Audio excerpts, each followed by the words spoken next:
سب سے پہلے بات پاکستان تحریک انصاف کے چیئرمین عمران خان کی، جو کہتے ہیں کہ اگر دیوار سے لگایا گیا تو سب کچھ بے نقاب کر دوں گا۔ اپنے کارکنوں سے بھی وعدہ لیا ہے کہ اگر انہیں کچھ ہوا تو قوم کے سامنے آ جائے گا کہ کون ذمہ دار ہے۔ عمران خان بولے انہوں نے ویڈیو بھی بنا رکھی ہے، اگر انہیں کچھ ہوا تو یہ ویڈیو سامنے آ جائے گی۔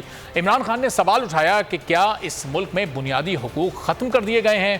عمران خان نے کہا فاشسٹ امپورٹڈ حکومت نے پی ٹی آئی کے جمہوری اور پرامن احتجاج کے خلاف ریاست کی طاقت استعمال کی۔ بولے ملک صحیح سمت کی جانب جا رہا تھا، اس وقت سازش کی گئی۔ سازش کرنے والوں کے ذہن میں بھی نہیں تھا کہ اس طرح لوگ نکلیں گے۔ سازش سے جو لوگ ہم پر مسلط کیے گئے وہ چور ہیں، دنیا کے اخبارات میں ان کو چور کہا جاتا ہے۔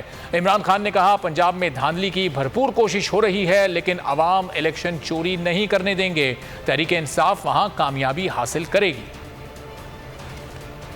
میں نے ایک ٹیپ بھی ایک ویڈیو بنائی ہوئی ہے، محفوظ جگہ پہ رکھی ہے کہ اگر مجھے کچھ ہوتا ہے تو وہ بھی پبلک کو پتہ چلے گا کہ کون کون کیریکٹرز نے کیا کیا کیا ہے۔ یہ جو ملک کو، اس ملک سے جو اتنی بڑی غداری کی ہے وہ کس کس نے کی ہے۔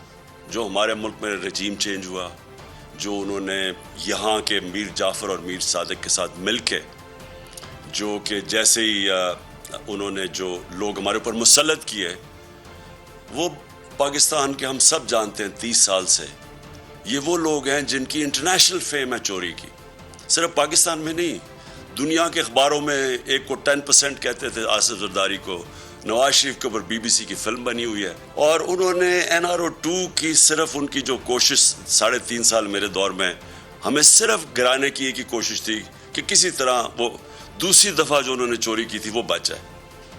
ایک پہلے سازش ہوئی، پھر ایک کرپٹ سیٹ اپ کو اوپر لے کے آئے، اور پھر انہوں نے اپنا NRO2 لیا، اور اس کے بعد جو قوم کو یہ کہہ کے آیا تھا کہ ہم مہنگائی کم کریں گے، مہنگائی کے سارے ریکارڈ توڑ دیے۔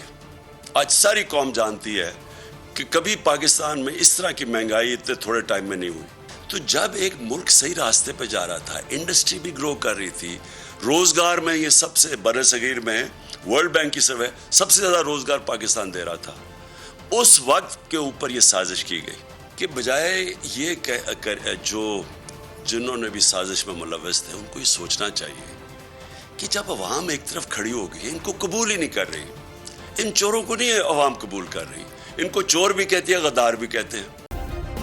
سبسکرائب کریں اور بیل دبائیں تاکہ کوئی خبر رہ نہ جائے۔